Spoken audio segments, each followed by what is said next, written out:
അസ്സലാമു അലൈക്കും വറഹ്മത്തുള്ളാഹി വബറകാതുഹു. ബിസ്മില്ലാ അൽഹംദുലില്ലാ. പ്രിയമുള്ള സഹോദരന്മാരെ, റസൂലുള്ളാഹി സ്വല്ലല്ലാഹു അലൈഹി വസല്ലമ പഠിപ്പിക്കുന്നു, മാ മിൻ മുസീബത്തിൻ തുസീബുൽ മുസ്ലിമ ഇല്ലാ കഫറല്ലാഹു അൻഹു ബിഹ. അള്ളാഹു പാപങ്ങൾ പൊറുക്കാനുള്ള ഒരു കാരണമായിട്ടല്ലാതെ ഒരു മുസ്ലിമിനെ ഒരു വിപത്തും ബാധിക്കുന്നില്ല എന്നാണ്. എന്നിട്ട് റസൂൽ പറയുന്നത് എത്രത്തോളമാണെന്ന് വെച്ചാൽ, ഹത്ത അഷൗക്കത്തി യുഷാക്കുഹ, ഒരു മുള്ള് തറക്കുന്നത് പോലും അവൻ്റെ ജീവിതത്തിൽ അവൻ ചെയ്തു പോയ പാപങ്ങൾ പൊറുക്കാൻ കാരണമാകും എന്ന് റസൂലുള്ളാഹി സ്വല്ലല്ലാഹു അലൈഹി വസല്ലമ പഠിപ്പിക്കുകയാണ്. അപ്പോൾ ഈ ഹദീസിലൂടെ നാം മനസ്സിലാക്കേണ്ടത്, എത്ര കഠിനമായ പ്രയാസങ്ങളിലും ക്ഷമയോടുകൂടി അതിനെ സമീപിക്കുക എന്നത് ഒരു മുസ്ലിമിന് അനിവാര്യമാണ് എന്നതാണ്.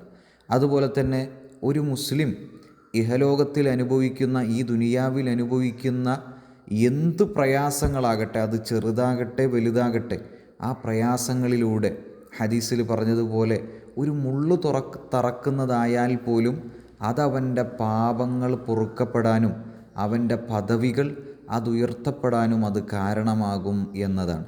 അതിനാൽ തന്നെ അള്ളാഹുവിൻ്റെ തീരുമാനത്തെ, അവൻ്റെ കൽപ്പനകൾ അത് യാതൊരു പ്രയാസവും കൂടാതെ സ്വീകരിക്കുകയും വരുന്ന പ്രയാസങ്ങളിൽ ക്ഷമ പാലിച്ചുകൊണ്ട് മുന്നോട്ട് പോവുകയും വേണം.